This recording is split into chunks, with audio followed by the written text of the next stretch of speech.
Good evening. My name is Ronan Burtonshaw. I'm the editor of Trinity News, Ireland's oldest student newspaper.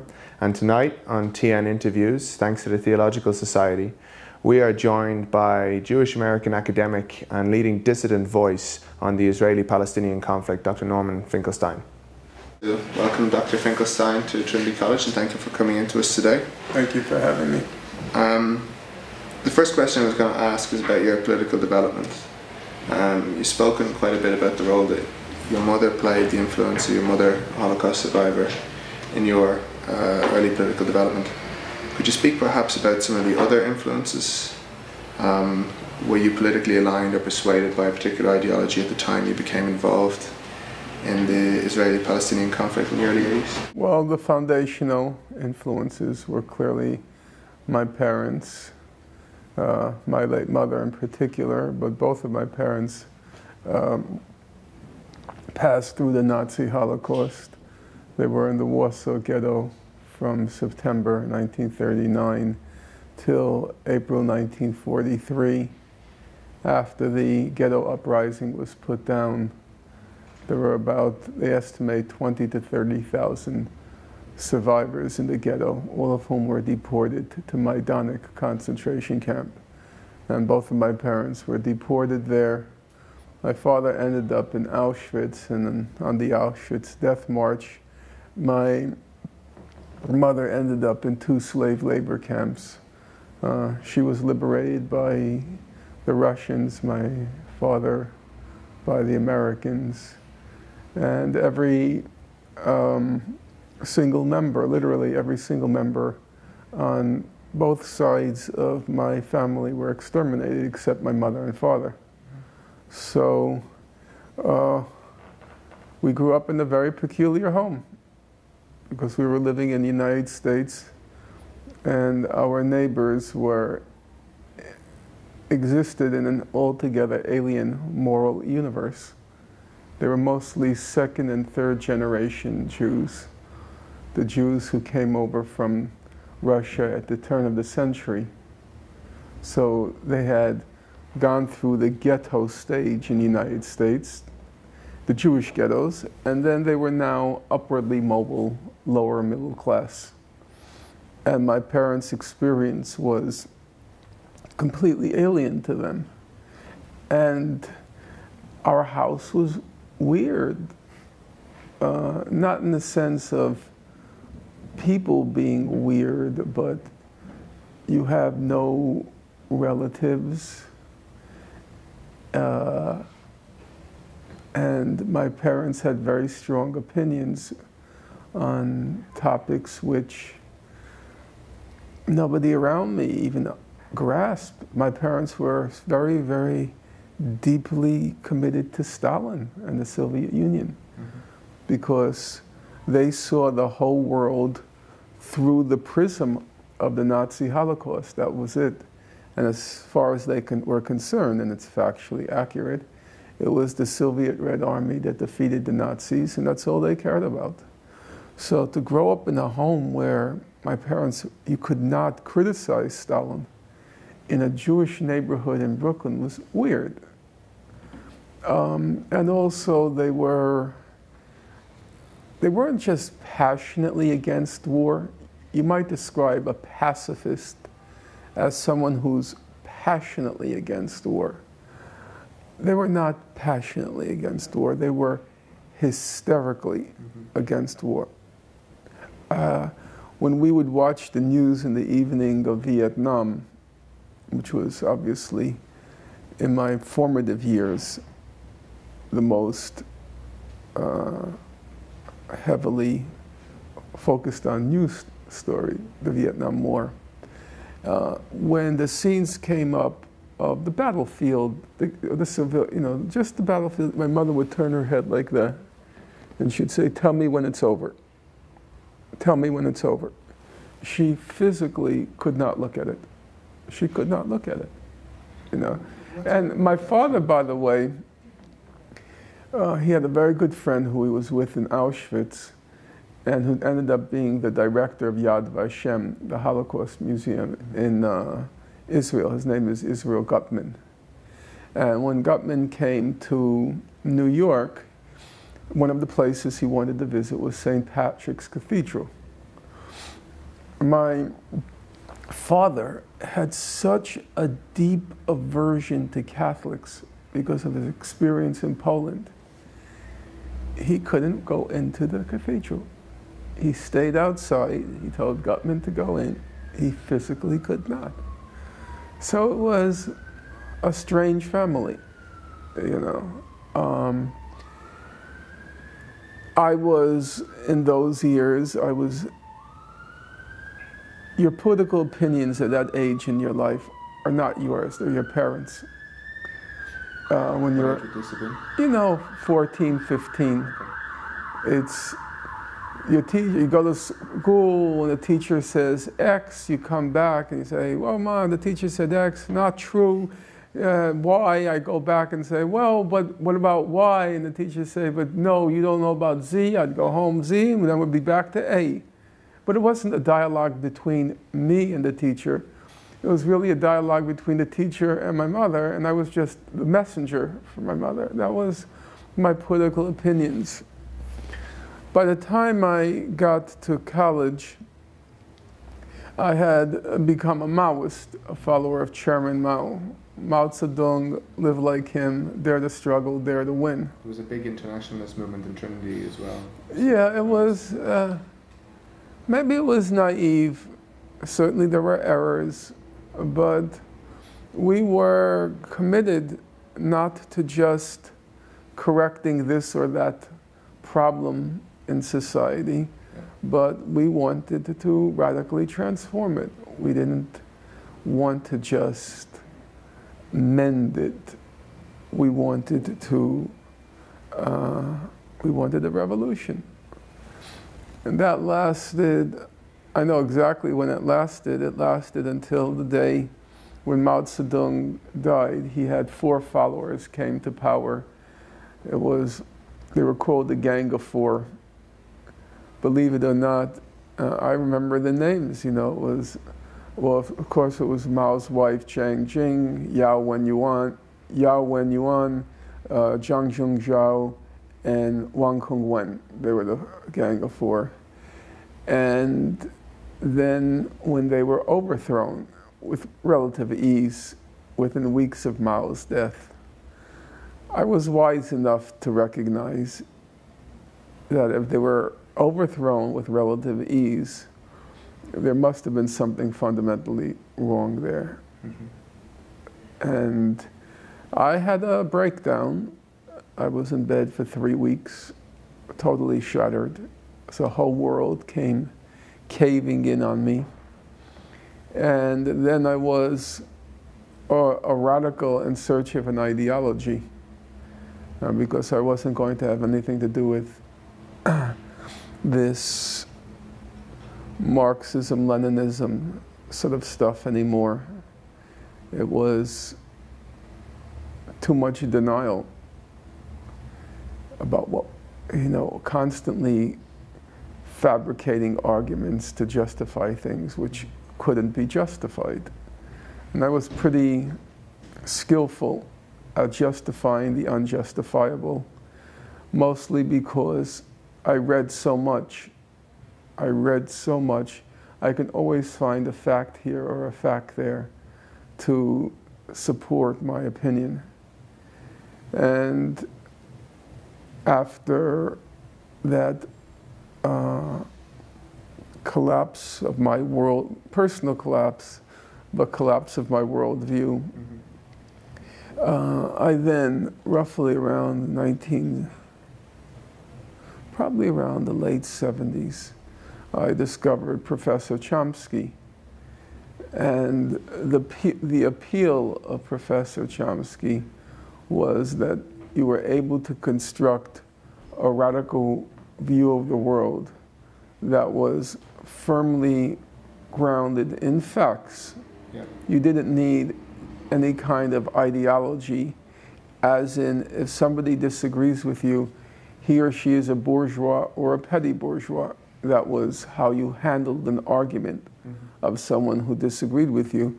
Well, in Professor Chomsky's style, No, if somebody disagreed with you, you had to answer them factually. You couldn't just label them. Mm-hmm. And I found that an appealing style, that we were going to deal with facts and reason, and it's going to be, as far as one can tell, ideology-free. And I didn't want to have anything to do with ideologies anymore. I wanted to be a radical. As I said, I was a radical in search of a new worldview, but I wanted to be a radical without the ideology. And do you still consider yourself to not have a, I suppose you might say, meta-narrative or a worldview that's linked to an ideology? Let's put it this way.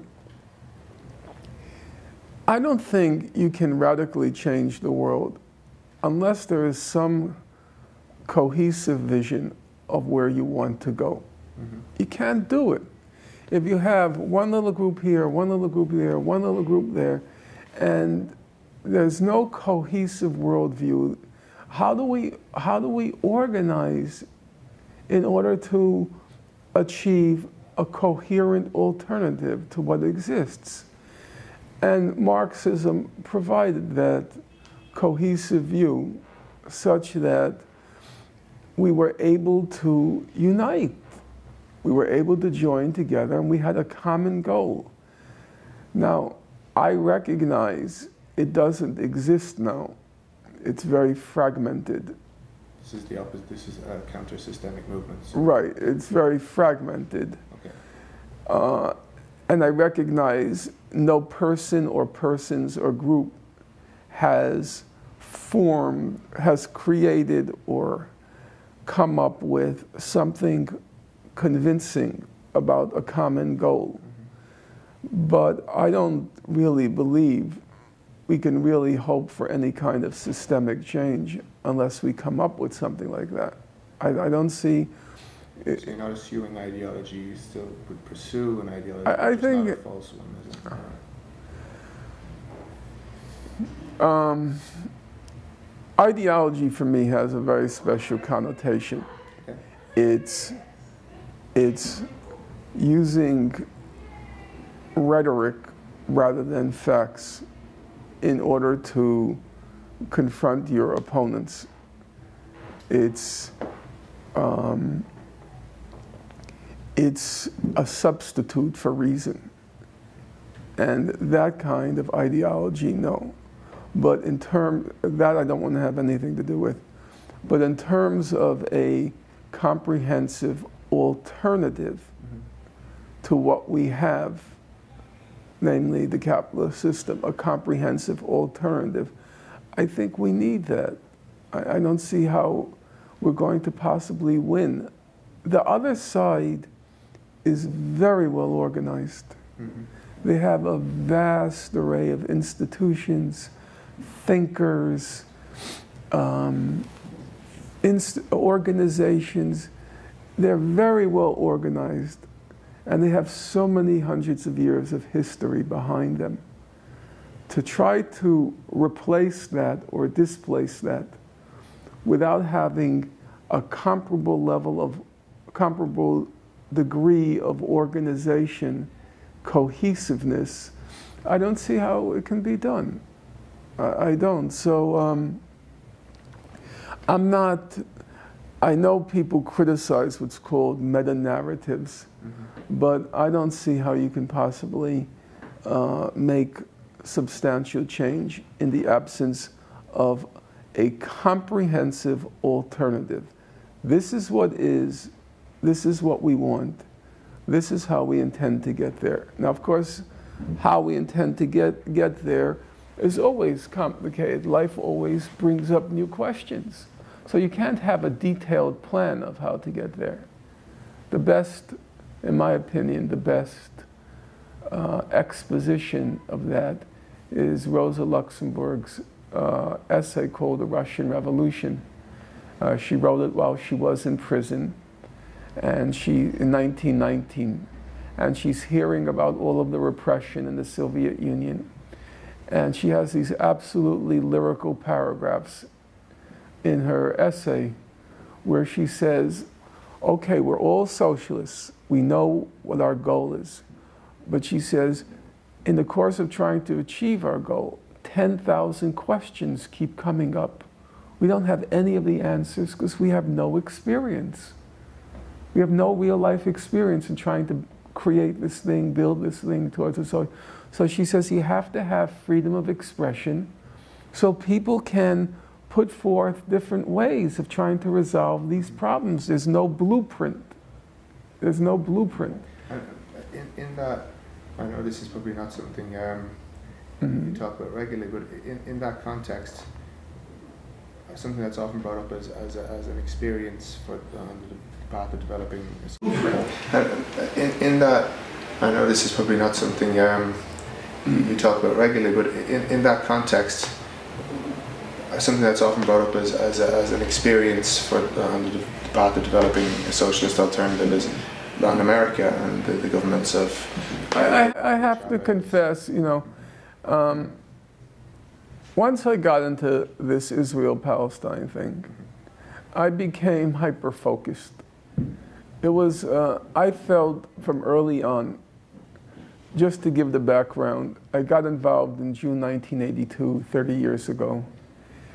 And I became sort of like a small-scale celebrity when I exposed a purportedly scholarly book as a hoax, the Joan Peters book. And from there on in, which was 1984, from there on in, I reached the conclusion that the most useful thing I can do as a person, as an individual, is to master the facts in an almost fanatical fashion. Because the Israeli propaganda machine was so effective, so overwhelming, commanded so much authority, and there was so much paper produced each day that the only way you can counter it is by devoting yourself, as I said, almost fanatically, to trying to track down every fact, every figure, every date. And my worldview significantly narrowed. So I wish I could speak with authority about what's happening in Ecuador and Venezuela, and less so, but importantly, Brazil. But I can't. I wish I had Professor Chomsky's mental range and his mental energy, but I don't. And each of us, my general opinion of life is everybody, if they experiment enough with themselves, everybody has something to offer to this world. Everybody's got some gift. Everyone has a gift, something where we can use the expression, something in which they shine. And I have my little talent. What I do is very narrow, but I know I do it well. I have a good eye for fraud, a good eye for fakery. I have patience to track down every source. I look at most books I read. For me, most books are they're an intellectual mystery. How is this argument constructed? Let me look at the logical links in the argument. Let me look at the evidence. I want to know, that way I'm pretty old-fashioned. I'm not interested in the conclusion. I want to know how you got to the conclusion. Describe yourself as a deconstructionist? No, because those terms are so stupid. They don't mean anything. Somebody once said, they coined an expression for me. They said I'm a forensic scholar. I treat books as a kind of criminal act. I try to solve the crime. That's what I do. I try to solve the crime. When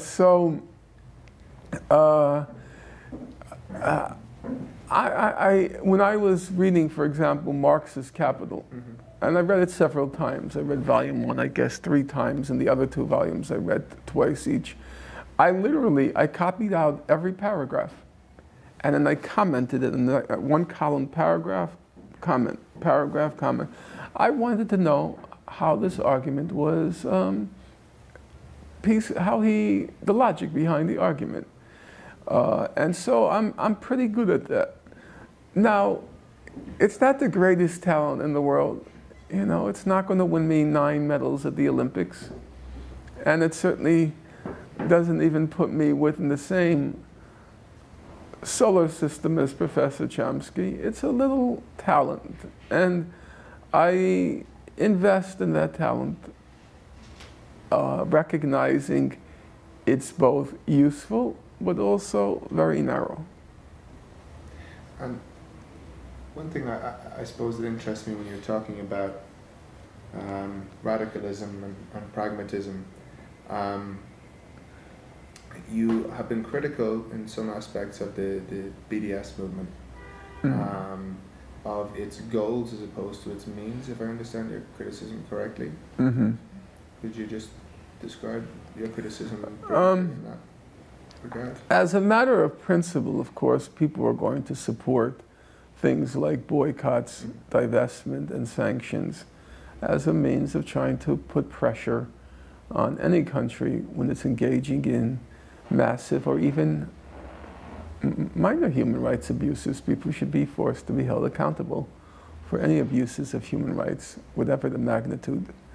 But one thing I read, one thing I learned from having read a lot of Gandhi a few years ago, I read, Gandhi's collected works are quite extensive. They run to 98 volumes, 500 pages a volume, so it's a lot. I read 47 of the volumes. It was about 25,000 pages. And one of the things that was important for me important to me in reading Gandhi was his whole notion of politics. Now, his notion of politics is very different than the one I grew up in. I grew up in the tradition, the Marxist-Leninist tradition, where there were a handful of people who knew the truth. The truth was Marxism-Leninism. It was the science. And everybody out there, they were ignorant masses. They suffered from things like false consciousness, commodity fetishism, all sorts of things. And so our job was to bring light to the darkness, to enlighten people about the realities of the world, or as Marx famously put it in Capital, if reality corresponded, if appearances corresponded to reality, we wouldn't need science. His point being that what appears to be is very different than what actually is. And it's the job of, as it were, politics scientists to show people what the reality is and to free them from the illusions of appearances. That's the tradition I grew up in. Now, Gandhi had a very different view of politics. Gandhi's view of politics was, everyone knows there's all sorts of things wrong with the world. The problem is not people's ignorance. The problem is you got to get people to act on what they already know is wrong. That's the challenge of politics. Everybody in this room knows that there is something seriously wrong with the way wealth is distributed in our societies. There's a real problem there. But most people will ventilate about it, will wax indignant about it, but don't do much about it. So Gandhi's strategy was using forms of nonviolent resistance in order to, as he put it, quicken the conscience, to quicken the dead conscience of the public into life, to get people to act. His basic premise, which I actually more and more I think is right, is that unless people are willing to get themselves killed, get themselves arrested, get their skulls broken, people won't act. They won't do anything. Now, what does this have to do with BDS? The premise of Gandhi's argument is people will act if they agree with your goal. If they don't agree with your goal, you can have your skull cracked, you can fast until the death, and people won't do anything. So if I were to ask you, are you, in the American language lexicon, are you pro-choice or pro-life? I'm pro-choice. Okay, pro-choice. So let's say behind the camera there are sitting 4 people and they're pro-life, okay? And they say they're going to go on a fast unto the death. They're going to perform the ultimate sacrifice in order to get abortion illegalized. Will that action of theirs move you? No. No, of course not. Most people who are pro-choice will say, I hope they do go on a fast until the death, and I hope they drop dead. That's the attitude. So nonviolence as a tactic can't work unless the broad public agrees with your goal. Otherwise, you're wasting your time. Now, BDS, when they asked what is their goal regarding Israel, what is your goal regarding Israel? They say we don't take a position on Israel. Well, no broad public is going to support a tactic which doesn't state clearly and unequivocally Israel is a state, has the same rights as any other state, and we accept the reality of Israel as a state.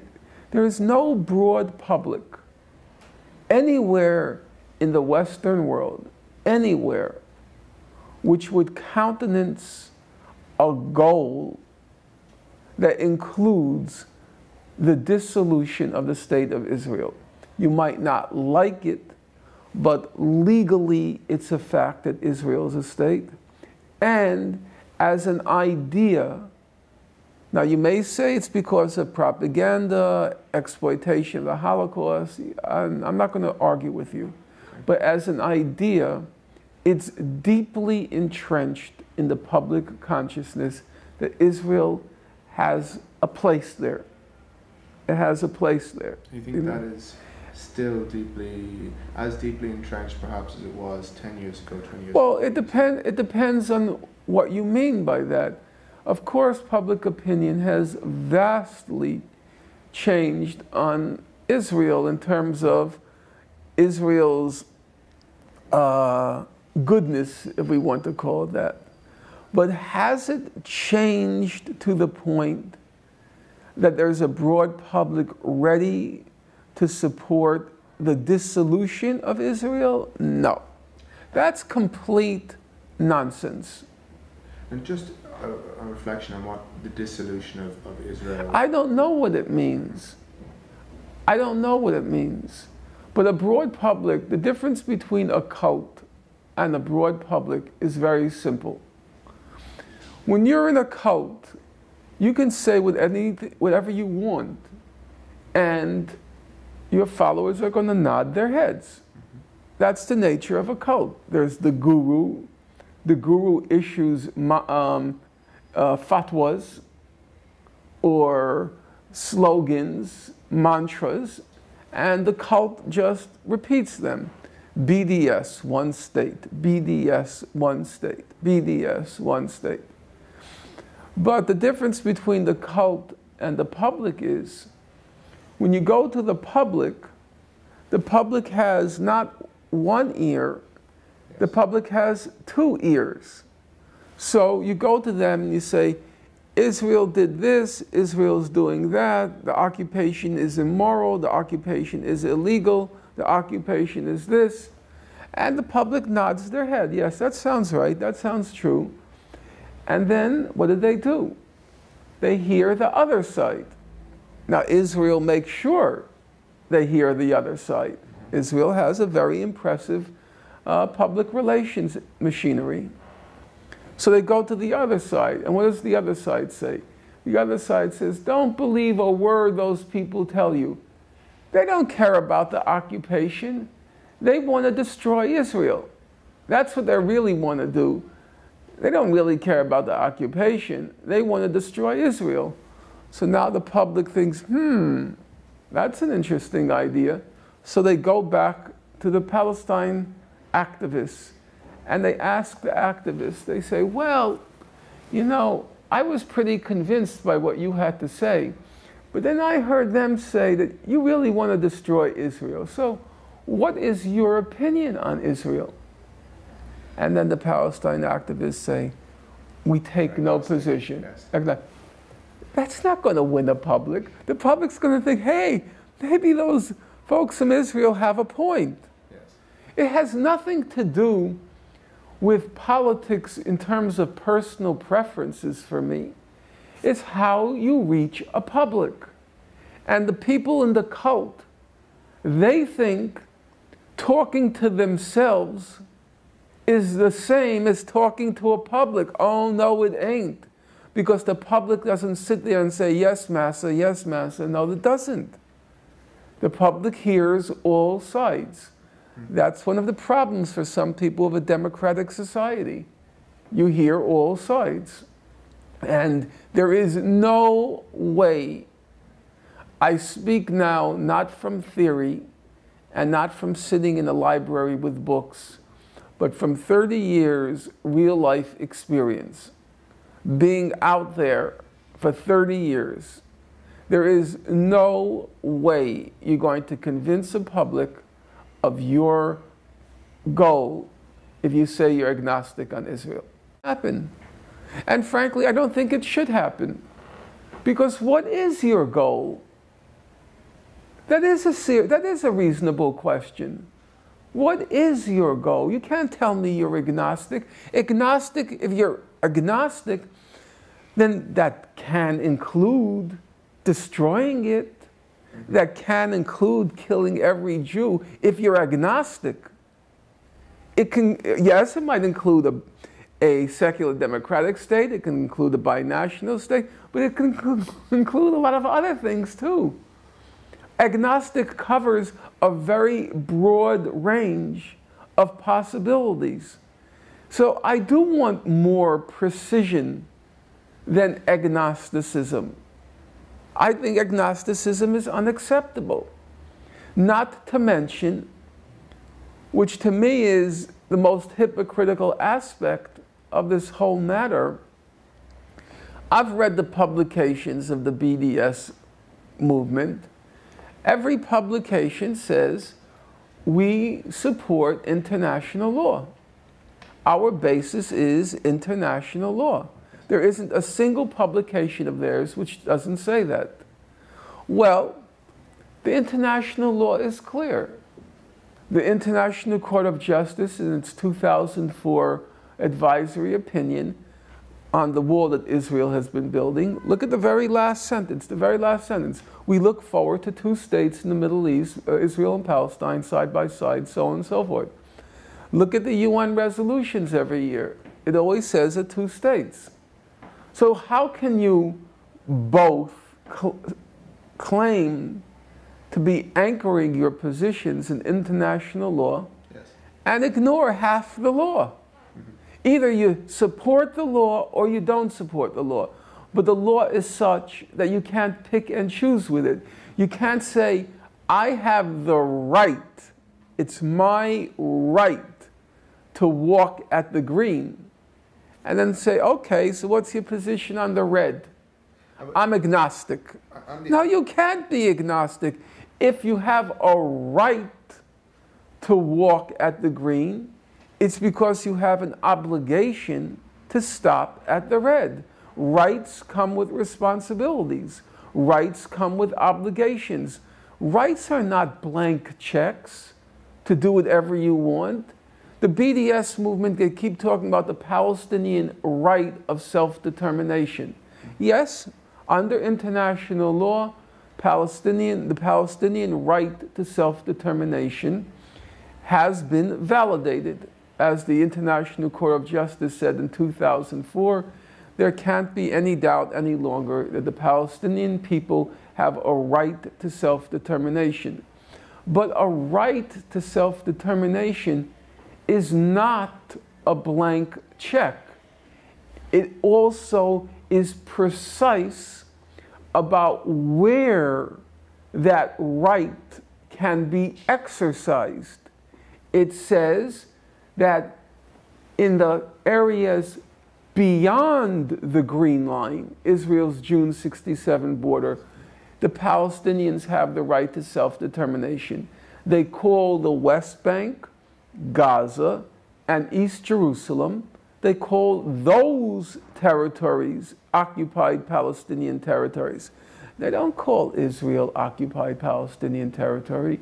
There is no right of Palestinians to self-determination in the pre-June 67 border. That's the law. Now, you may not like the law, fine.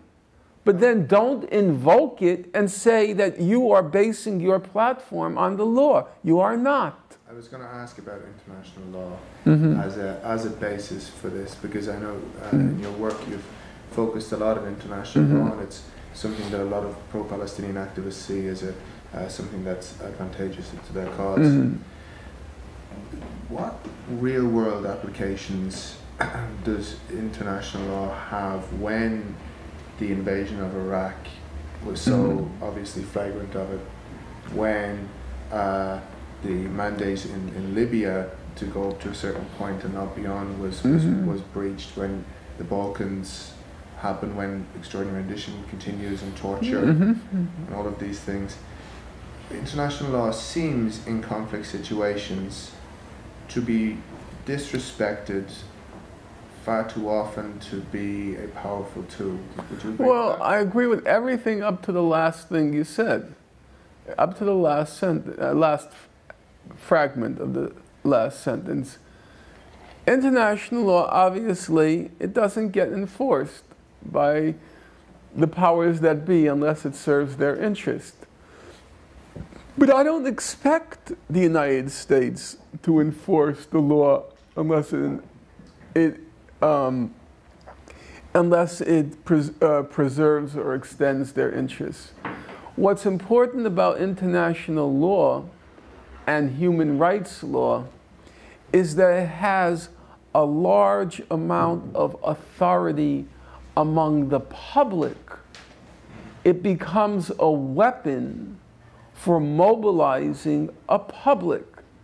If a public hears that 14 of the 15 judges sitting on the International Court of Justice, including Rosalind Higgins, the British judge who's Jewish but her husband is Irish, if they hear 14 of the 15 judges sitting on the highest judicial body in the world say that the wall Israel has built in the occupied West Bank is illegal and has to be dismantled, that's a very powerful weapon for trying to mobilize a public.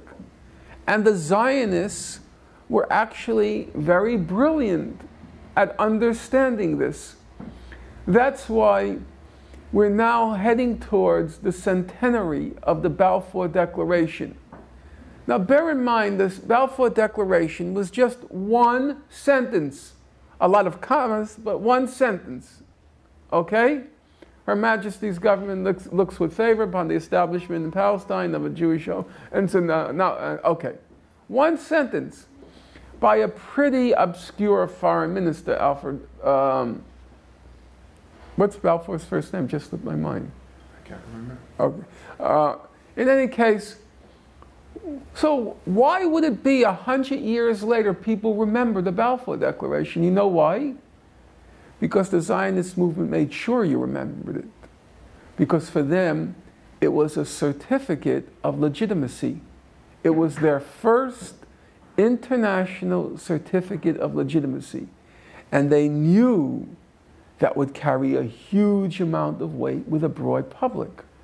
So they made sure that people remember it. Everybody here knows the UN produces hundreds of resolutions each year.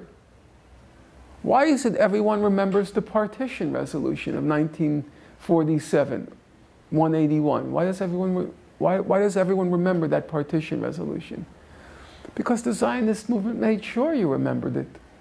It was, as Abba Eban, the foreign minister of Israel at the time, he said, that's our birth certificate. We got a birth certificate. It was signed by the international community. It's called UN Resolution 181, the Partition Resolution.